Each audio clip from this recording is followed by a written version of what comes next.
felt it before. That specific, irrational, slightly embarrassing feeling. Someone crosses your mind and your whole chest tightens. You check your phone one more time than you should. You cannot, for the life of you, explain why this particular person makes your brain short-circuit.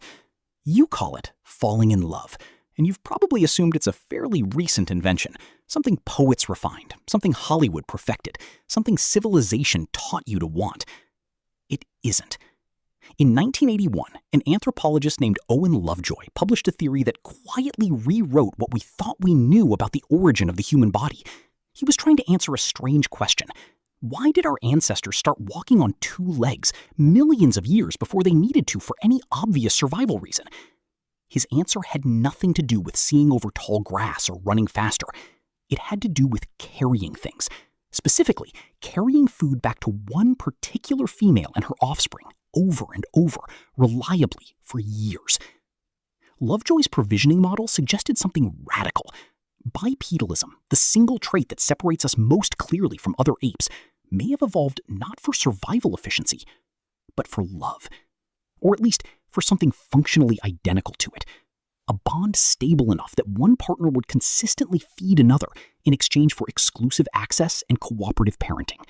Think about it. The way you walk right now, on two legs, freeing up your hands, might exist because your ancestors needed a way to prove commitment through groceries. Weird, right? But it gets stranger.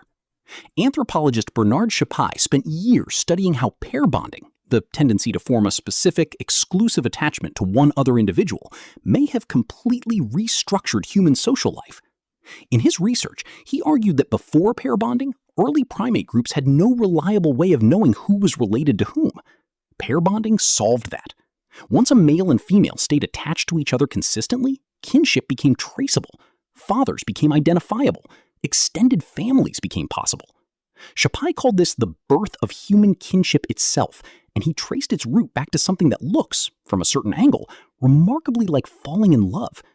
So this feeling you've had, the one that makes you reread a text 4 times before responding, may be one of the load-bearing walls of human civilization. But here's the thing. Falling in love isn't just a behavior your ancestors performed. It's a neurological event happening inside you right now, using circuitry that long predates language, art, or agriculture.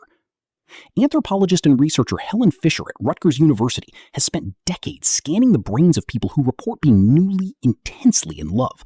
What she found was startling in its specificity. Romantic love activates the same dopamine-rich reward pathways in your brain that are activated by cocaine. Not similar pathways, the same ones. The ventral tegmental area, a small structure buried deep in your midbrain, lights up with an intensity that rivals substance addiction. Your brain does not experience falling in love as a preference. It experiences it as a need. Fisher's research identified this as one of 3 distinct brain systems tied to mating and reproduction, alongside lust and long-term attachment, each with its own chemical signature, each evolved separately, and each, she argues, present in some form across the entire span of human existence. Romantic love, in her framework, isn't a cultural artifact layered on top of biology. It is biology. Ancient, specific, and remarkably consistent across every culture ever studied. And that's kind of beautiful, honestly. It means the feeling you had the first time someone truly mattered to you wasn't manufactured by a love song or a movie. It was there in the architecture of your brain before either of those things existed. You didn't learn to want that person the way you were taught. You wanted them the way your ancestors wanted, using the same neural machinery, tuned by the same evolutionary pressures, running on the same ancient code. So what does that mean for you? Every time you felt that particular ache of wanting someone specific, not just anyone, but them, you were experiencing something that likely helped make your species upright, cooperative, and capable of forming the kind of extended families and communities that let human children, uniquely slow to mature, actually survive to adulthood.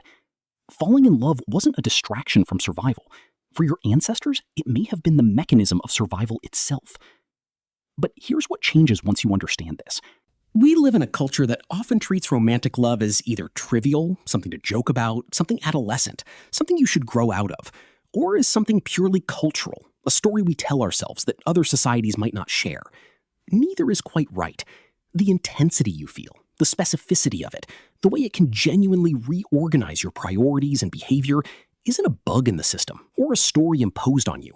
It's one of the oldest, most consistent features of what makes you human.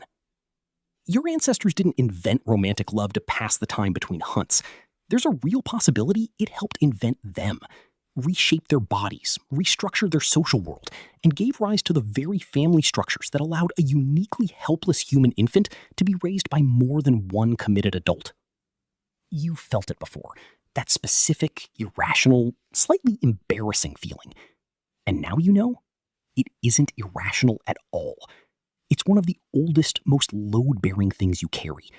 Older than the wheel, older than writing, maybe even older than the ground your ancestors first learned to walk across, upright, on two legs, carrying something back for someone who mattered. If this video changed how you see that feeling, share it with someone who's currently rereading a text for the 4th time, with someone who needs to hear that what they're feeling isn't silly, it's ancient. Like this video if it made you see love a little differently today. Subscribe so you don't miss what's coming next, because the next question goes just as deep. And drop a comment below. Tell me about the moment you knew. What did it feel like? What changed? This channel exists because of people who stay till the end. So thank you, genuinely. See you in the next one.